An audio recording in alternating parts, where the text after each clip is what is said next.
समझ में नहीं आ रहा है। मेरा देखा।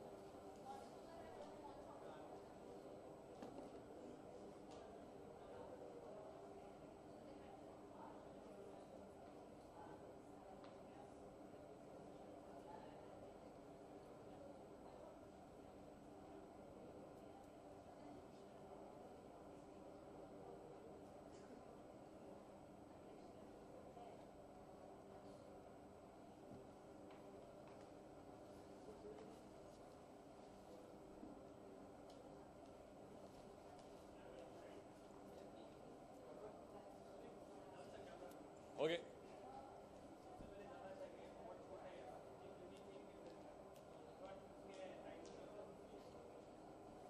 फिल्म का नाम सिर्फ वॉर भी रख सकते थे, लेकिन कुछ कॉम्प्लिकेशंस थे, क्योंकि सिर्फ वॉर से फिल्म के जो जज्बात हैं और फिल्म का थीम है वो जाहिर नहीं होता।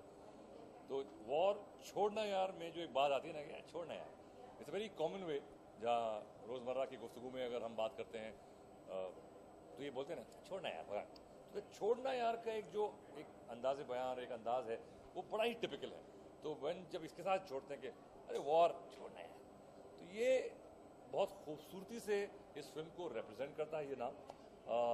जब फिल्म देखेंगे तो समझ में भी आएगा कि ये नाम क्यों है और किस तरह से ये नाम सूट भी करता है हमारी फिल्म। सॉरी, क्या कारण था इस मूवी चूज करने का? मुझे बहुत सारे पैसे दिए थे इन्होंने। देखो, ज़्यादातर जो ठीक ठाक एक्टर होते हैं, पहला कारण होता है स्क्रिप्ट, कि आपकी स्क्रिप्ट क्या है, क्या कहानी है, किस तरह से वो कहानी लिखी गई है और किस तरह से वो पेश की जा रही है। तो कौन बनाएगा उस कहानी को और कौन प्रोड्यूस करेगा इस कहानी को और कौन डायरेक्ट करेगा। तो ये सबसे पहले क्राइटेरिया होते हैं कि ओके, स्क्रिप्ट पढ़ ली, कहानी बहुत अच्छी है, बहुत खूबसूरत है, अच्छी बात कही जा रही है और बहुत अच्छी तरह से कही जा रही है। डायरेक्ट कौन करेगा? तो फिर जब डायरेक्टर से बात होती है, वो बात समझाते हैं, वो अपने विजन को आपके सामने पेश करते हैं, आप समझते हैं और लगता नहीं ये बंदा इसे एग्जीक्यूट कर सकेगा। उसके बाद प्रोड्यूस कौन करेगा, क्योंकि उसके विजन को कंप्लीट करने के लिए, सिनेमा स्क्रीन तक लाने के लिए एक प्रोड्यूसर चाहिए जो सही तरीके से उसे फंड करे और उसे इंफ्रास्ट्रक्चर दे जो उसको सपोर्ट करे।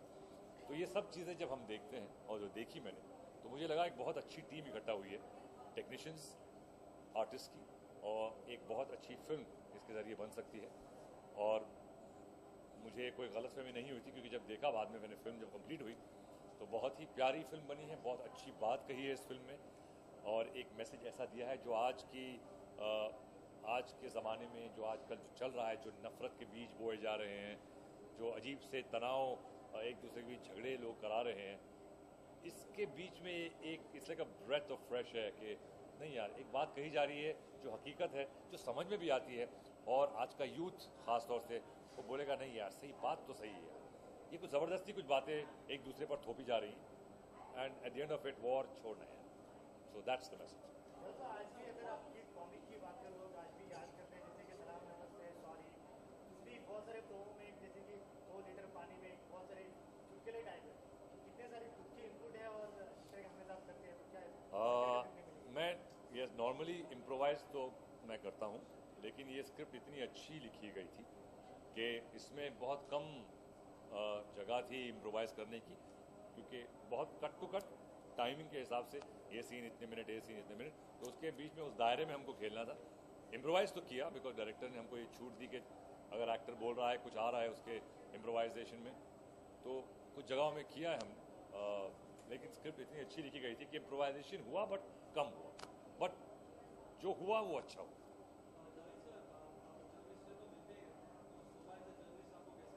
बहुत खूबसूरत, बहुत प्यारी लगी।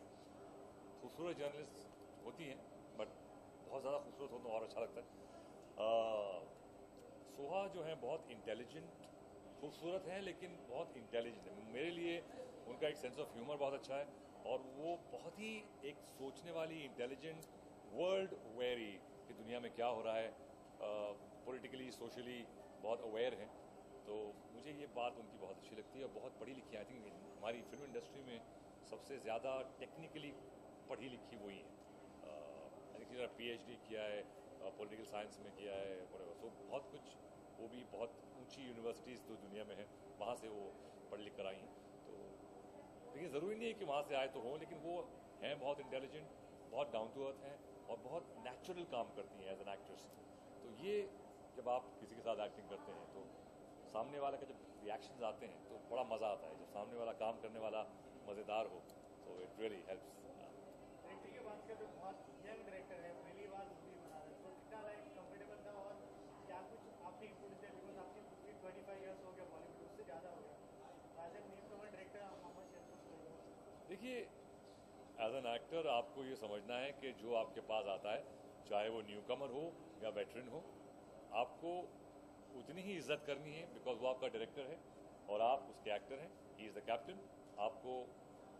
वो आपको ढालेगा, उसका एक विजन है, उसने स्टोरी लिखी है, वो सारे कैरेक्टर्स को पहचानता है और जानता है किस तरह से ढालना है। तो वो बोलेगा सर ये सुर हम यहाँ नहीं करते हैं, इसको यहाँ करते हैं, ये हम लुक ऐसा करते हैं, ये बात करने का अंदाज ऐसा करते हैं, बिकॉज वो एक सोच लेके आया है। मैं एक हद तक कंट्रीब्यूट कर सकता हूँ एज एन एक्टर के ऐसा कर लें, ये एक्सेंट कर लें, ये मैं मूछें ऐसे रख लूँ, मैं इस तरह से चलूँ या बोलूँ। तो ये इंटरेक्शन जब एक्टर और डायरेक्टर के बीच होता है तभी एक कैरेक्टर उभर के आता है। एंड इस फिल्म में बहुत अच्छा इंटरेक्शन हुआ और बहुत अच्छी तरह एक किरदार बन के आया। जो कैप्टन कुरैशी मेरा जो कैरेक्टर है, कैप्टन कुरैशी पाकिस्तान की आर्मी का कैप्टन था।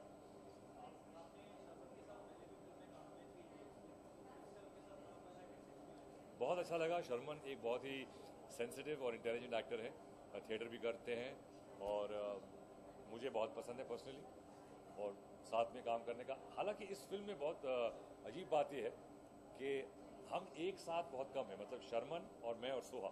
शर्मन और सोहा एक तरफ है बिकॉज वो हिंदुस्तान के बॉर्डर की तरफ है, मैं इस तरफ हूँ तो मेरे साथ संजय मिश्रा हैं। मेरा शर्मन से इंटरेक्शन भोपू से होता है, टेलीफोन से होता है और एंड में थोड़ी देर हम साथ में 2 सीन में। So that was it. बाकी साथ में, लेकिन बहुत मज़ा आया काम करके।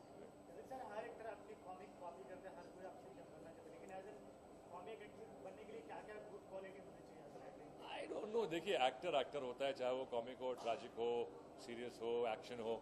एक्टिंग एक आर्ट है और आपको एज एन एक्टर अगर आप कंप्लीट एक्टर बनना चाहते हैं तो आप उतने ही कंफर्टेबल होने चाहिए, चाहे वो कॉमेडी हो, चाहे वो मिस्ट्री हो, थ्रिलर हो, सस्पेंस हो, जो भी हो। एक्शन एक अलग चीज़ है बिकॉज एक्शन में एक फिजिकल रिक्वायरमेंट होती है, जैसे डांस में एक फिजिकल रिक्वायरमेंट होती है कि आपको वो फन आना चाहिए। सो ऊपर वाले करम से मेरा ग्राफ ठीक ठाक है। मैं ये भी एक्शन भी कर चुका हूँ, डांस भी कर चुका हूँ, कॉमेडी भी की, सीरियस भी किया। तो अपने आप को ढालना होता है। आप कैरेक्टर में घुस जाइए, ये मत सोचिए कि मैं क्या हूँ। आप अपने आप को भूल के उस कैरेक्टर में घुसिए, वो क्या सोचता है, वो कैसे चलता है, वो कैसे बोलता है, ये मेरी कोशिश रहती है। It works.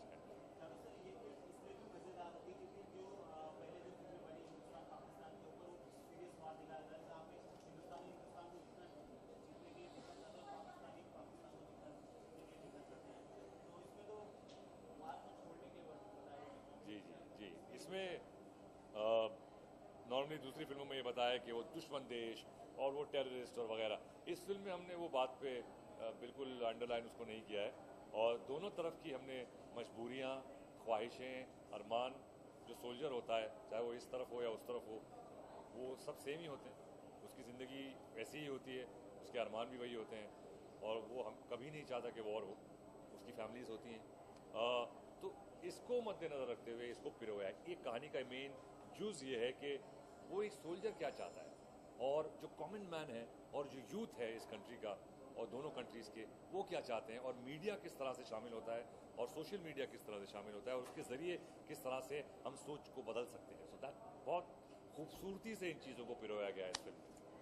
हर मूवी का अपना एक स्ट्रॉन्ग पॉइंट होता है, उस मूवी में क्या स्ट्रॉन्ग पॉइंट होता है, एक्टर, डायरेक्टर या स्क्रिप्ट? ये फिल्म स्क्रिप्ट है और बहुत ही प्यारी स्क्रिप्ट है और एक कहानी है जो बहुत खूबसूरती से कही गई है और सब लोगों ने अपना अपना किरदार, चाहे वो टेक्नीशियन हो, सिनेमेटोग्राफर हो, म्यूज़िक डायरेक्टर हो, एक्टर्स हैं, सब ने अपना अपना रोल निभाया और एक कलेक्टिवली एक चीज़ बहुत खूबसूरत बन के आई है और ऑडियंस के सामने आई है।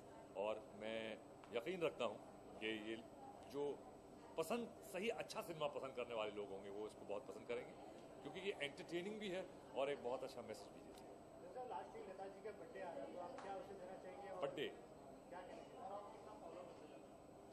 लता जी को मैं ट्विटर पे तो फॉलो नहीं करता हूँ, तो आपने कहा मैं फॉलो करता हूँ, लेकिन भाई वो ये ऐसे लोग हैं जो वहाँ पहुँच चुके हैं, ये आइडल्स, ये उस मयार पे पहुँच चुके हैं, चोटी पे शिखर पे पहुँच चुके हैं जहाँ बाकी लोग पहुँचना चाहते हैं।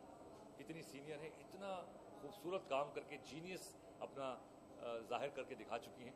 तो जैसे सब चाहते हैं कि बुज़ुर्गों का साया हमेशा रहे हम पर, तो वो भी एक बुज़ुर्ग हैं और एक बुज़ुर्ग जीनियस आर्टिस्ट हैं अपनी कला में भी। तो हम यही चाहेंगे कि वो हमारे सर पे उनका साया रहे, उनकी कला रहे, वो गाइड करें अपने फ़न में सबको। और दुआ तो ये होती है कि जब तक रहें सेहत में रहें, और हम सब उन्हें बहुत प्यार करते हैं और हार्दिक शुभकामनाएं कि अब तक हमारे साथ हैं और उनकी कला हमारे साथ है। Thank you sir, thank you.